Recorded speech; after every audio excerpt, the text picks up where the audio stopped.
Hey folks, this is Vent with Dad's Gaming Addiction, and I put together a quick slideshow outlining the rules and component changes for Star Wars X-Wing 2.0. Keep in mind, I didn't put a lot of love and TLC into the slideshow. It's just a white background, black text. I did put in some pictures to make it look nice, but yeah, it's not going to win any awards. But anyway, this video will mainly interest those that are owners of X-Wing 1.0 and haven't yet taken the plunge into X-Wing 2.0 for whatever reason. I mean, I can understand that.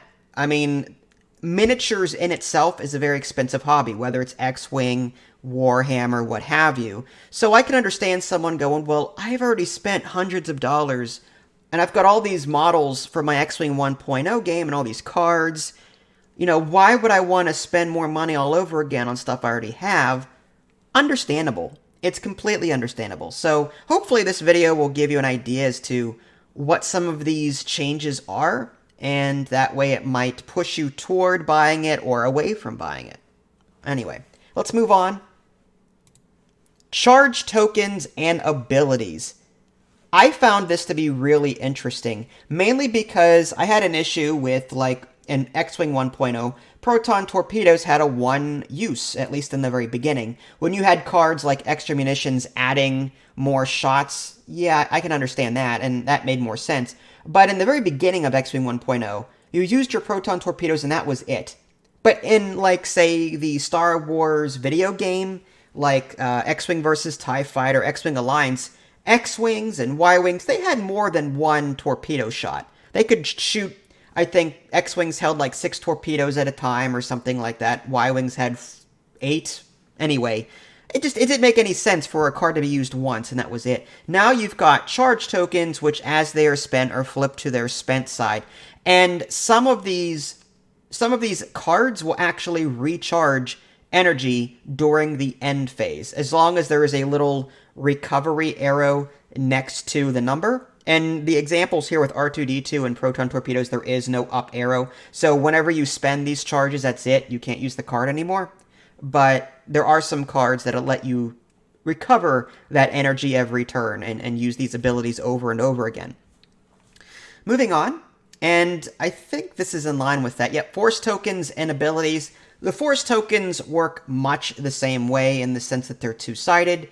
They start on their regular side, and as they are spent, they're flipped over. And then during the end phase, they recover one. You can flip one force back to the ready side.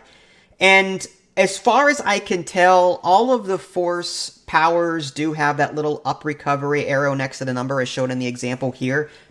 But then again, I haven't seen every single card. So, but most of the ones I've seen, these force users will recover force at the end of every turn. And they should, because they are very expensive to use. Darth Vader or Emperor Palpatine, to field them as crew on a ship, very expensive. So you can also use force to not only change focus to evade or hits on dice, but you can also use them on cards as they are there. For example, Luke Skywalker, after you become the defender, before dice are rolled, you may recover 1 force. And then there may be some upgrade cards that say, use 1 force to do this, or use a force, or spend 2 force, whatever. So not only do force tokens allow you to modify dice, but you can use them on different card effects too, which, again, really cool. And force users also have force powers that they can equip, sort of like a proton torpedo upgrade card. They've got these force abilities, which, again, really cool. One thing that I don't want to say it'd be advanced, but one thing that I had to look into, you can have multiple force cards on one pilot. Like, let's say Luke Skywalker had force, and then he had an upgrade that had force that granted him force as well. The force from both of those cards are put into one collective pool, and they only recover 1 force every turn. Each card does not regenerate 1 force by itself. So if you've got more than one group, like you've got a pilot and you've got some upgrade cards, and in that group you've got 2 or more cards that give you force, or let you use force in various ways, they all go to a collective pool. And that's just something that to keep in mind. That was a common question I had when I first started looking into this. Linked actions and hard-coded pilot abilities. Some pilots let you take a second action that would be red. It's sort of like push the limit from 1.0. It was discontinued in 2.0. Push limit was something I took mostly all the time with pilots like Soonterfell. But anyway, as shown in the example here, Darth Vader lets you take a focus action and then lets you take a barrel roll, but it's a red action. So some pilots let you do that, others no. But also, some of these ships have hard-coded abilities and upgrades, like Darth Vader here has the Advanced Targeting Computer. And as far as I know, it's available on every TIE Advanced X1.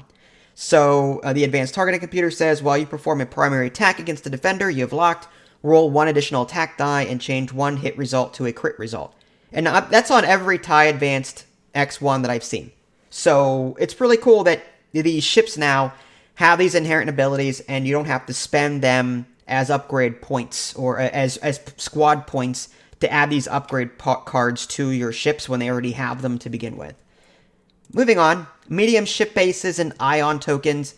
There used to be small and large, now there's small, medium, and large. Here's a quick list of those that are using medium ship bases now. And mainly the medium ship bases affect, well, the ion tokens are a main thing, because you need so many ion tokens to have an ion token come into effect when it comes to a small, medium, or large ship. For example, a small ship just needs one ion token assigned to it for it to take effect. Medium needs 2, and a large ship needs 3 ion tokens assigned to it. Ion weapons now can apply multiple tokens in one shot. In previous X-Wing 1.0, you fired an ion turret, you would do 1 damage and 1 ion token no matter how many hits got through. Now it's you apply 1 damage and the rest are ion tokens. So you could do like 1 damage, 3 ion tokens, 1 damage, 2, whatever. You can apply multiple ion tokens in one shot this time around. And ion ships will move forward 1, like in X-Wing 1.0, but they can perform an action. They can only perform the focus action. Okay, and again, if you want to see the list of ships using the medium bases, here they are. This is as of today's date, the date of recording, 12/20. So there's going to be more ships coming, I'm sure. Fantasy Flight, I'm sure, is not done yet. Slide 6, new phases. In X-Wing 1.0, planning, activation, combat, end phase. Now there's planning, system, activation, engagement, and end. Combat and engagement are basically the same thing. System is the new phase. Basically, it's where various things happen. Like, for example, in X-Wing 1.0, TIE Phantoms had the ability to decloak before they activated. Now, well, then they've changed it in X-Wing 1.0 to where Phantoms will decloak at the beginning of the activation phase, and then everyone takes their turn and activates. Now, the decloaking and the bombs and all that happen during the system phase, so it's sort of like a pre-activation phase where different abilities resolve. It was just a way for folks to remind themselves, hey, I've got these abilities that need to activate before I start activating ships, so they introduced a system phase for that. And I'm sure there's going to be more things that will come to play as more ships are released in 2.0. Lastly, lots of other changes that I didn't feel like creating separate slides for. Calculate action, which is a droid mini focus. Green maneuvers are out, blue maneuvers are in. Blue maneuvers do the same thing green maneuvers do. If you're stressed, you take a blue maneuver, you can remove a stress token.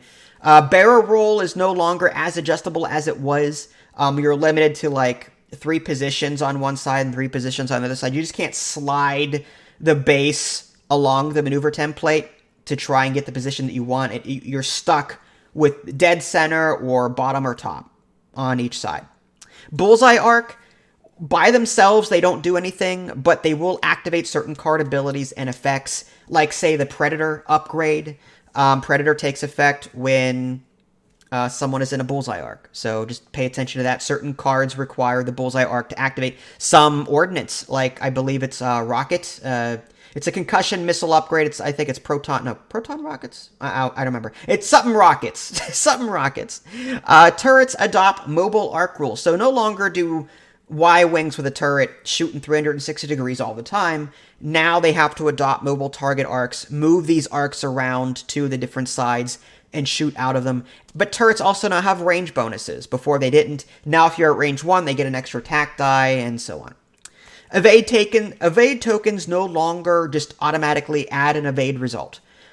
Instead, they change existing dice. So if you have an evade token, you roll a blank, and an evade, you can change one of those blanks to an evade. Okay?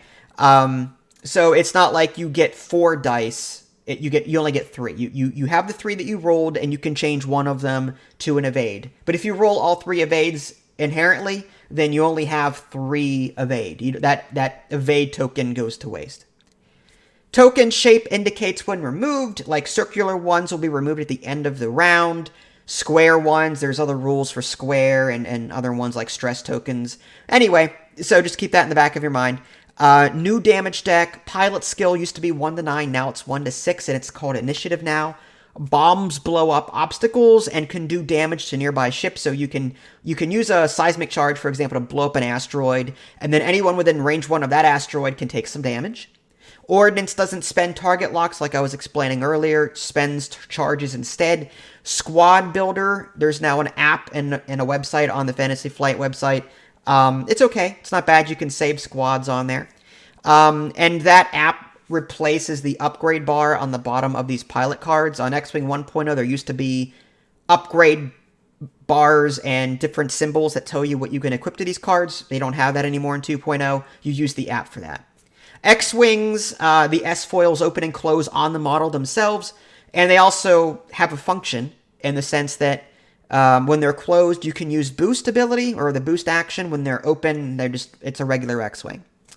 ID tokens and locks work together now. So if you have, say, ID token of 1 on your X-Wing, you're going to use the target lock 1 whenever you're target locking another ship. And they're no longer called target locks, they're locks.